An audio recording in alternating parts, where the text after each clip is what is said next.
그동안 장애인 복지 서비스는 장애 등급에 따라 획일적으로 지원되어 왔습니다. 31년 동안 유지되어 온 이 제도가 오는 7월부터 바뀌는데요. 장애인들은 새로운 제도에 허점이 있어서 이 복지 서비스가 축소되지 않을까 우려하고 있습니다. 우종훈 기자가 취재했습니다. 뇌병변 장애 1급인 김정우 씨는 장애 등급제가 폐지되고 시행될 새 장애 등급 종합조사가 걱정입니다. 주변 도움 없이는 거동이 불편한 김 씨는 현재 하루 6시간, 월 평균 198시간의 활동 지원을 받고 있지만 새로 발표된 조사표에 따라 모의 평가를 해보니 도움이 필요한 내용이 빠져 지원 시간이 줄어들 것으로 예상되기 때문입니다. 하잖아요.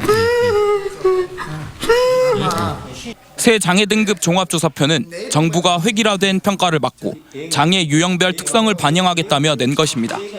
장애인들의 새로 발표된 활동 보조 서비스 종합조사표가 여전히 욕구를 반영하지 못하고 있다면서 반발하고 있습니다. 실제 한 장애인 단체가 2,500여 명을 대상으로 설문조사를 했는데 10명 중 3명은 지금보다 활동 시간이 준 것으로 나타났습니다. 이는 장애 특성이 고려되지 않았다는 과거 평가의 문제가 그대로 남았기 때문입니다. 김 씨와 같은 뇌병변 장애인의 경우 환각, 환청, 공격 성향 등은 드문 반면 이동에 대한 지원이 필요한 데 빠져 있고 시각장애인의 경우 계절별 옷 선택이나 청결 상태 확인 등이 힘들지만 단순히 옷 갈아입기로 활동 지원 시간을 평가하기 때문입니다. 자기들이 오른다 생각했으면요, 예산을 편성을 해야 됩니다. 실제 그러잖아요. 근데 예산을 편성하지 않았을 때 당신들이 이거 안 한다고 저희들은 보는 거죠. 자, 예산 없이 어떻게 증액이 될까요?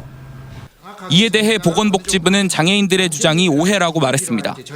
전문평가원이 매뉴얼에 따라 세부 평가해 획일화의 문제는 보완될 것이고 제도가 시행된 후 지적사항이 있으면 3개월 내에 장애인 단체와 위원회를 꾸려 이를 보완하겠다는 겁니다. 또 장애 유형별 활동 지원에 대한 월 평균 시간도 7시간 늘었다며 오히려 지원이 확대될 것이라고 덧붙였습니다. 기존의 활동 전 월 평균 시간이 약 120시간이었는데 이번에 이제 새로운 종합조사표 도입되면서 실제 장애인 분들이 가진 어려움이나 이런 부분들을 좀 정확하게 평가하도록 하면서 전반적인 지원 시간도 약 7시간이 증가하는 것으로 그렇게 나왔습니다.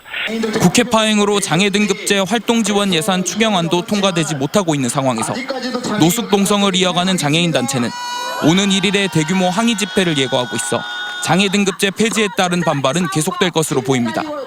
MBC 뉴스 우종훈입니다.